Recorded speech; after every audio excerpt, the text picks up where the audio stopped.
मेरे घोसी के मालिकों, जैसा कि आपको पता होगा, लगातार आप मेरे से शिकायत करते रहे कि सरकारी अस्पताल के डॉक्टर गायब रहते हैं और वहाँ उनके दलाल बैठे रहते हैं जो ये बताते हैं कि डॉक्टर साहब किस नर्सिंग होम में होंगे। दवाइयाँ बाहर लिखी जाती है, वहाँ के डॉक्टर मरीजों के साथ बदतमीजी करते हैं, सुविधाओं का अभाव है। आपने ऐतिहासिक रूप से जीत दिया। आपके आदेश को मानते हुए मैं जिला अस्पताल गया, मुख्य चिकित्सक अधीक्षक के साथ मैं पूरे अस्पताल का दौरा किया। तमाम खामियां पाई गई। आपकी बातें सच साबित हुई। कई चैम्बर में डॉक्टर नहीं थे और दलाल बैठे हुए थे, जिसको मुख्य चिकित्सा अधीक्षक ने स्वयं नोट किया। कहीं मरीज जमीन पर पड़ा हुआ था। आप सब गवाह हैं उसके, मीडिया के साथी थे, अधिकारी थे, डॉक्टर थे। कहीं कोई मैं एक पढ़ा लिखा सांसद हूं, उसी के हिसाब से मैं खाली नोट कराता गया। उस आखिरी कमरे में जब हम पहुंचे तो देखे कि बाहर मरीज परेशान है, कुछ महिलाएं रो रही हैं, चिल्ला रही हैं। मैंने पूछा तो एक महिला ने बोला, गरीब महिला ने, कि 11 बजे डॉक्टर साहब आए और डांट रहे हैं। भीतर हम गए, तमाम मरीज और पत्रकार नाराज थे। मुझे लगा कि मन आक्रोश में कहीं बाहर न चला जाए।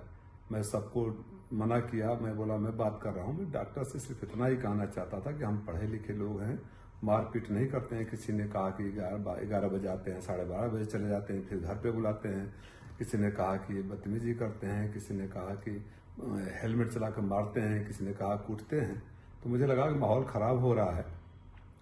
मैं डॉक्टर को समझाऊं कि पढ़े लिखे डॉक्टर मारपीट नहीं करते। वो हमसे बदतमीजी करने लगे, बहरहाल बदतमीजी करने लगे। मैं समझ गया कि जो इनके खिलाफ शिकायतें आती रही और तमाम FIR इनके ऊपर दर्ज है वो सही है।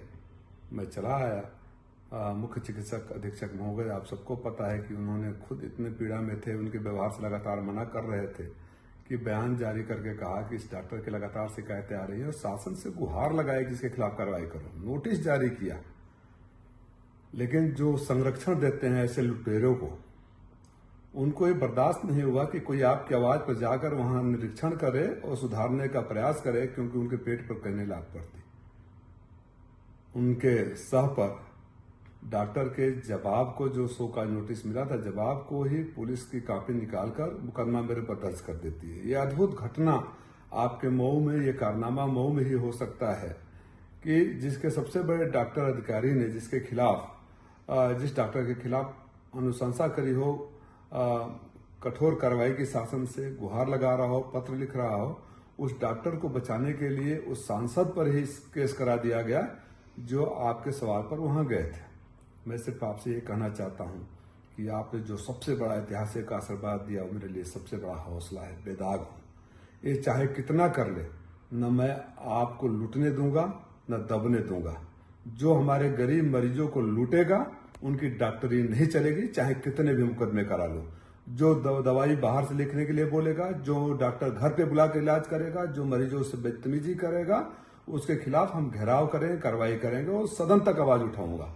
इस मुद्दे को कोई सोच रहा हो कि राजीव राय को डरा दिए, आपका ये बेटा, आपका भाई डरने वाला नहीं है। माननीय मुख्यमंत्री जी, आप स्वयं संज्ञान लीजिए। पता नहीं आपकी जानकारी में है कि नहीं है कि आप जो दावे करते हैं, आपका सांसद जब जाता है और वो सही पाता है जो जनता शिकायतें करती है, अगर आपके संरक्षण में या आपकी जानकारी में, माननीय उप मुख्यमंत्री जी ने, जो स्वास्थ्य मंत्री भी है, तो 1 साल पहले वादा किया था कि कठोर कार्रवाई होगी। तो जो उप मुख्यमंत्री ने वादा किया, जो मुख्य चिकित्सा अधीक्षक गुहार लगा रहे हैं, लेटर लिख रहे हैं, अगर उस पर कार्रवाई नहीं हुई तो आपकी आवाज उठाने वाले पर जो कार्रवाई करता है उसके खिलाफ तो जनता सड़कों पर उतरेगी। और जिन लोगों ने भी ऐसे संरक्षण दिया है उनको तो जनता के नजरों में आज कहां खड़े होंगे, वो स्वयं सोचे।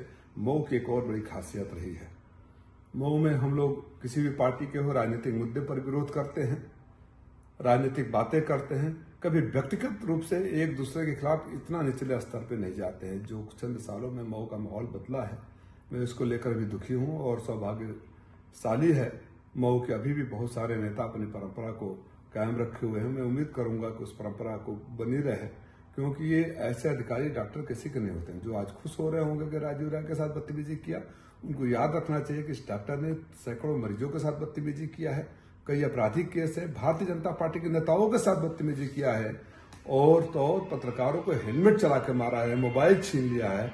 ऐसे छिनैती, डकैती और मारपीट करने वाले डॉक्टर, जिसके ऊपर कई आपराधिक मुकदमे दर्ज हैं, उसको बचाने का प्रयास करने वाले कितने बड़े महापुरुष होंगे, ये मैं घोसी के मालिकों के ऊपर छोड़ता हूँ।